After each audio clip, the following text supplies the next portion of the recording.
Hello and welcome. In this tutorial, we're looking at the desktop version of the Mentally Healthy Workplace module.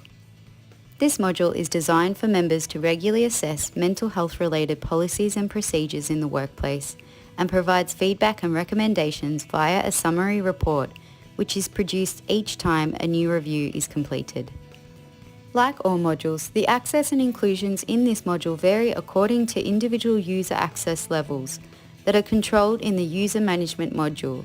However, for the purpose of this tutorial, we're seeing everything just as a workplace administrator would see it. The module features the same fundamental layout as the desktop version of all modules in the system.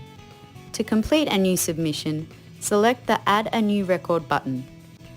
Each section of the form provides the option to preset all responses to not applicable, or each of the questions can be answered individually, yes, no, or not applicable.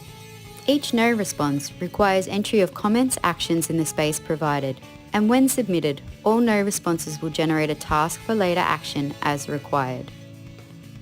On completion, a summary report is emailed to the author and is also accessible within the Actions icon in the module list view.